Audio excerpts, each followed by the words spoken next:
I have 3 loaves of bread for my neighbor and me, and 5 small rolls. How do you feel about the rise in prices? It's useless. You should listen to their speeches. It's shameful. I listened until 4:15 yesterday. They all shout, one on top of another, but no one gets to the point. At home, Gorbachev's popularity plummeted. But internationally, he became something of a celebrity. The new foreign policy had made him the darling of the West. Polls in Europe revealed him to be more popular than any Western leader.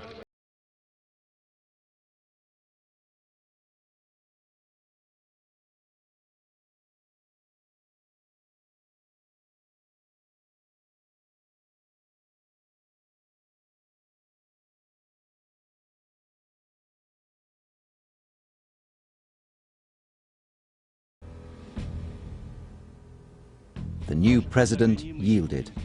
For the first time, non-party members were free to hold government offices. Yeltsin wasted no time in resigning from the Communist Party. Suddenly, the most powerful man in Russia was a non-communist.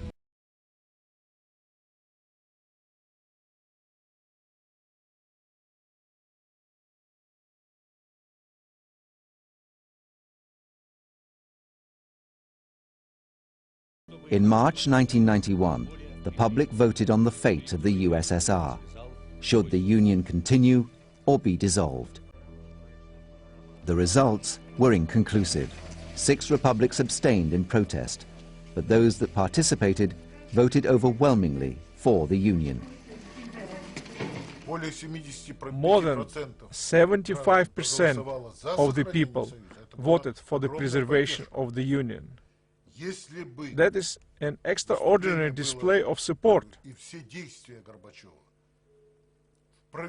Gorbachev had acted to fulfill the people's decision, if he had demonstrated the willpower and maybe even relied on force, we wouldn't have to talk about the disintegration of the Union.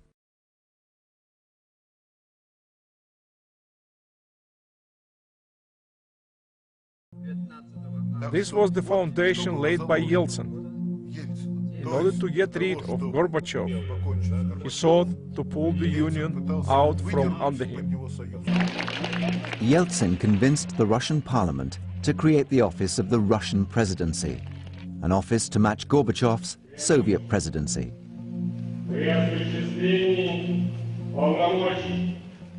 Gorbachev tried to block the decision, but his influence in the Russian parliament was weak.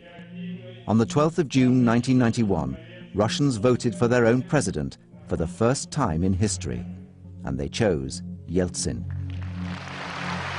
The president of the USSR and the president of Russia now worked side by side.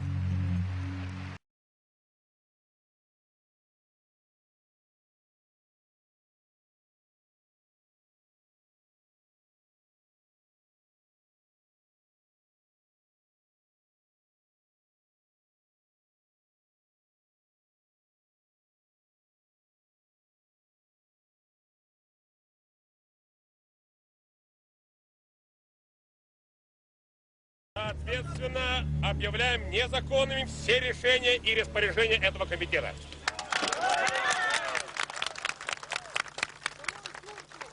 The Red Army was faced with a choice: either turn against the people of Moscow or turn against the military leaders.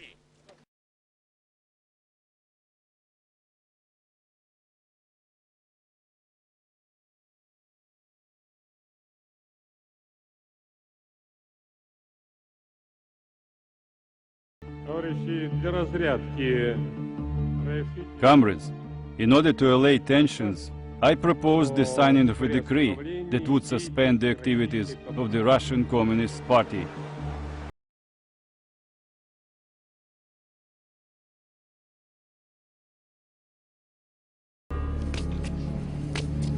The Communist Party, the very foundation of the Soviet Union, was effectively outlawed in Russia. Yeltsin took advantage of the situation. After the putsch, he had a two-faced policy. He participated with me and others in the drafting of a new treaty for the Union, which we ratified and signed in December. But at the same time, he quietly worked on the dismantling of the Soviet Union. On the 8th of December 1991, in a forest near Minsk, Yeltsin signed a document creating the Commonwealth of Independent States. It was the death certificate of the USSR. The ultimate decision to dissolve the Soviet Union was not made by a public vote at all. It was made by three Republican leaders, Yeltsin, Kravchuk of Ukraine, and the leader of Belarus, who simply got together at a villa in Belarus and decided to wind up the Union and declare the independence of their own states. Now, this may or may not have been a justifiable act. It certainly wasn't a democratic one. Gorbachev was president of a country that no longer existed. On December the 25th, 1991, he formally resigned.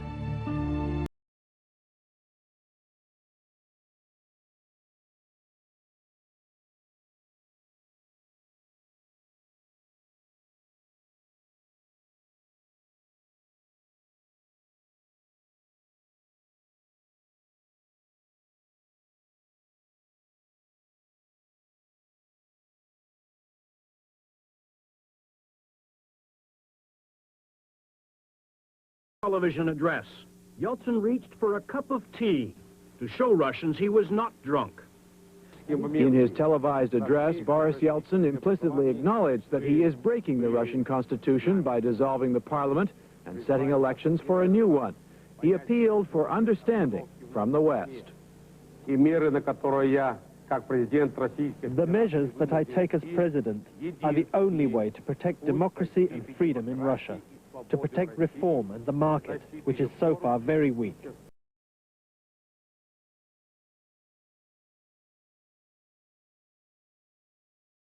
Quickly regrouped nearby and fired tear gas.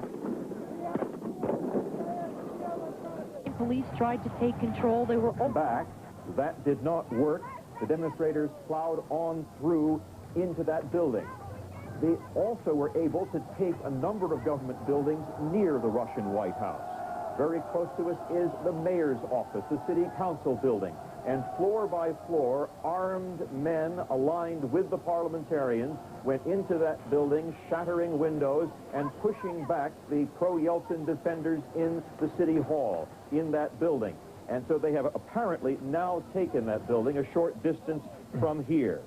I can also report that the U.S. Embassy, which is several hundred yards from where I am speaking, has been surrounded by pro-Yeltsin... President Boris Yeltsin's dissolution of Parliament overran riot police, throwing rocks and firebombs. ...this besieged and barricaded hardline Parliament. The riot police used their water cannon. Protesters threw stones. The tension continues today in Russia.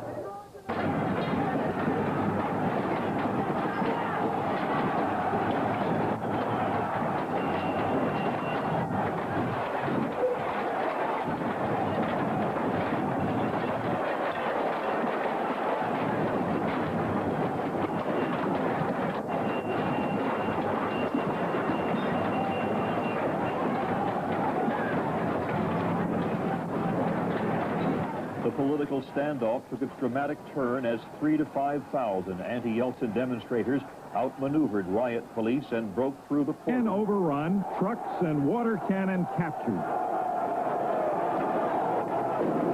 A parliament spokesman says demonstrators have taken over that building, and others are trying to take over a television station. Moment, they were in charge of the streets.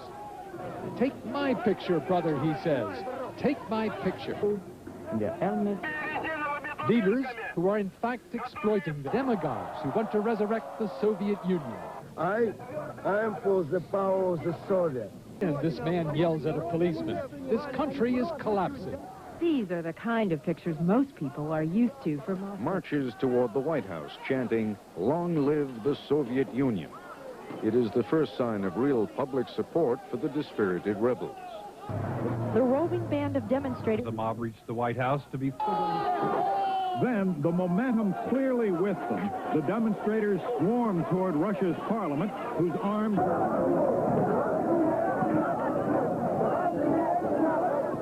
Thousands of anti-Yeltsin protesters overran riot police and are trying to take over the Moscow mayor's office. Riot police have responded with tear gas and rubber bullets and are firing gunshots into the air. Several people have been injured. Stay tuned to Headline News for the latest as it happens.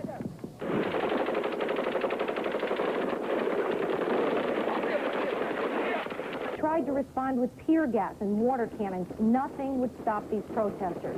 When they arrived at the White House, where defiant parliament members and their armed guards have been holed up for about 13 days now, police decided they had had enough, and they fired back on the protesters. We believe that some of those shots may have been blanks. However, we did see at least one policeman down, and we have no exact report, no confirmation on how many people were killed and injured when shots began to be fired. We also have a report tonight that some of the troops have firing blanks to disperse the crowd, but some weren't. Defenders had a firefight with police.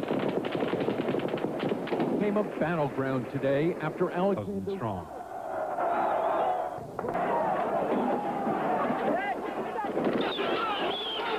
Again, the protesters won. It got much more serious. Dozens of people appear to have been injured and several killed in the fighting.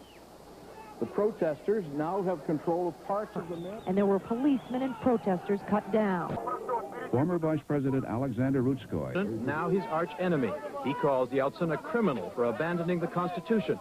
His aide says Yeltsin can only win by shooting many Russians. What the people in this crowd want is a return to what they see as the good old days. Most of them would like to see the Soviet Union reestablished.